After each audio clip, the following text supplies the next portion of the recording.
그런데 이제 간이사업자 같은 경우에는 올해부터는 1년에 한 번 소득신고를 하는 걸로 바뀌었어. 그리고 부가세 환급도 받지 않고 부가세를 내지도 않아.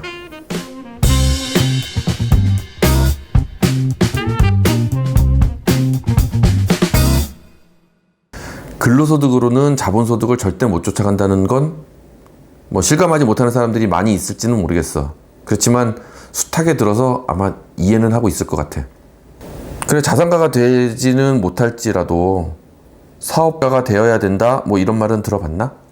로버트 기요사키의 부자 아빠 가난한 아빠를 보면은 사람을 4가지 부류로 나누고 있다고. 첫 번째 근로자, 두 번째 자영업자, 세 번째 사업가, 네 번째 자본가. 자, 오늘은 근로자랑 사업자만을 가지고 비교를 좀 해보자. 사업자는 개인 사업자와 법인 사업자로 나눌 수가 있고, 또 개인 사업자는 간이 사업자, 일반 사업자로 나눌 수가 있는데, 이런 것들은 사업의 규모라든지 업태라든지 소득 구조 이런 요소로 인해서 상황에 따라서 유리한 것을 선택할 수 있어. 우선 근로자는 일반적으로 월급쟁이를 얘기하지. 월급쟁이는 수입이 있다면 모든 수입을 기준으로 세금을 내. 그리고 나머지를 가지고 우리가 소비 활동을 한다고. 만일 100만 원을 번다면 100만 원 이상을 쓸 수 없는 구조야. 그 이상 쓰면 적자겠지. 사업자는 필요한 비용을 먼저 사용하고 그 나머지를 소득으로 잡는 거야. 그래서 소득이 100만 원일지라도 비용으로 1000만 원을 먼저 사용할 수도 있다는 거지. 우리가 경제활동하는 거는 버는 것보다 쓰는 게 더 중요하다는 그런 말을 가끔 해. 만일 지속적으로 벌 수만 있다면, 그런 보장만 있다면 굳이 우리가 자산을 모은다거나 이럴 필요도 없겠지. 나는 결과적으로 얼마를 벌었느냐보다 얼마를 지속적으로 쓸 수 있느냐에 초점을 맞추는 게 더 맞다는 생각을 해. 삶은 순환과 같아서 우리가 밥을 먹고 운동하고 활동하는 것도 살을 디룩디룩 찌기 위해서가 아니라 원활한 활동을 하고 숨쉬고 먹고 싸고 혈액의 순환을 가져오고, 그래서 이 모든 것들이 잘 순환되게 산다면 그게 잘 사는 거라는 거지. 경제활동도 비슷한 게, 우리가 잘 쓰는 데다가 초점을 맞춘다면 얼마나 많은 버느냐? 그게 그렇게 중요한 문제가 아닐 수도 있다는 거지. 근로자와 사업자를 비교해 봤을 때 누가 더 잘 쓰면서 경제 순환을 이용할 수 있는지를 한번 생각해 보자. 만약에 똑같은 100만 원의 소득을 일으킨다고 보자고. 100만 원 중에 50만 원을 쓰고 50만 원을 모은 근로자보다 1000만 원을 쓰고 50만 원만 소득으로 잡히는 이런 사업자가 훨씬 더 잘 살고 있다는 거지. 사업자 중에서는 개인 사업자와 법인 사업자는 어떤 점이 같고 어떤 점이 다른지 알아보자고. 먼저 같은 점은 아까 얘기했던 것처럼 비용을 먼저 처리하고 나머지를 수익으로 처리하는 거야. 비용 처리를 할 경우 얼마나 이익이 되는지 간단히 한번 보자.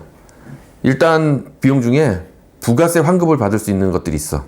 우리나라는 부가가치세가 10%가 붙는데 그 비용만큼은 환급을 받을 수 있기 때문에 일단 최소한 10%를 싸게 구입하는 효과가 있다는 거야. 그거에다가 추가적으로 소득 구간에 따라서 소득세를 내게 되는데 비용 처리하는 금액만큼은 소득으로 처리되지 않기 때문에 그만큼의 추가 절감 효과가 있다는 거지. 그렇다면 이제 차이점을 알아볼까? 개인 사업자는 개인과 같아서 수입과 지출을 개인이 관리하고 소득을 마음대로 처분할 수 있어. 물론 모자라는 돈은 마음대로 넣을 수도 있지. 그래서 일반 사업자는 분기별로 부가세 신고를 하고 매입한 만큼의 부가세 환급을 받기도 하지. 그런데 이제 간이 사업자 같은 경우에는 전년도, 작년에, 그러니까 2020년도까지는 반기에 한 번 부가세 신고를 했는데 올해부터는 1년에 한 번 소득 신고를 하는 걸로 바뀌었어. 그리고 부가세 환급도 받지 않고 부가세를 내지도 않아. 자, 법인은 매월 3개월마다, 그러니까 분기별로 한 번 부가세 신고를 하고 1년 단위로 법인세 신고를 하게 되지. 이때 소득이 2억까지는 10%, 이제 2억이 초과되는 거에 대해서는 20%의 법인세를 내게 되지. 개인 사업자랑 법인 사업자의 가장 큰 차이점은 개인 사업자는 비용을 제외한 소득을 개인이 그대로 가져가는데 법인 사업자는 그 법인이라는 것이 법적인 개인이라는 뜻이라잖아. 그래서 독립된 인간으로 보아서 아무리 법인 사업자의 주주라든지 대표이사라고 하더라도 개인이 바로 가져갈 수는 없어. 그러니까 이 사람들은 법인의 자금을 급여나 아니면 사용했던 비용 또는 배당 수익을 통해서 개인의 자금화를 할 수 있는데, 이때 그 해당되는 소득에 대해서는 소득세를 내게 된다는 거지.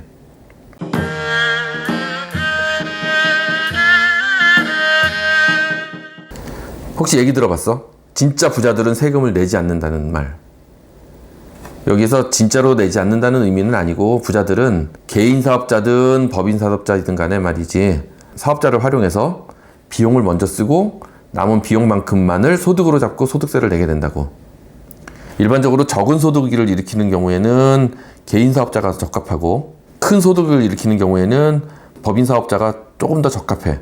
왜냐하면 개인 사업자의 경우 비용 처리 후 소득을 최소화해서 쓸 만큼은 쓰고 세금을 조금 내는 구조를 만드는 거고, 법인 사업자는 경우는 이익이 크기 때문에 만약에 소득이 많으면 개인 사업자로 했을 때는 소득 구간도 누진세로 많이 커지니까 그 법인의 비용으로 남겨두고 거기서 필요한 만큼만 아까 얘기한 급여라든지 배당 소득으로 잡게 된다는 거지.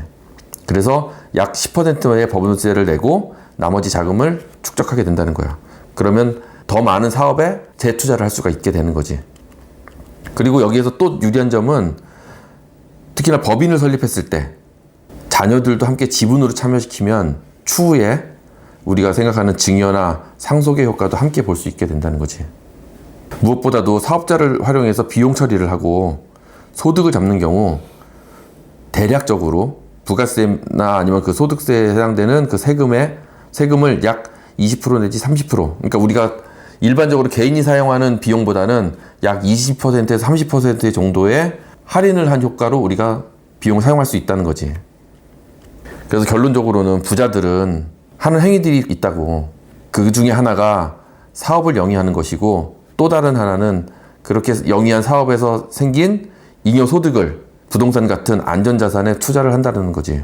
자, 우리도 그들처럼 사업과 투자를 활용해서 절세도 하고 자산도 키울 수 있는 방법을 잘 강구해보고 그들 부자처럼 살아보자는 거야.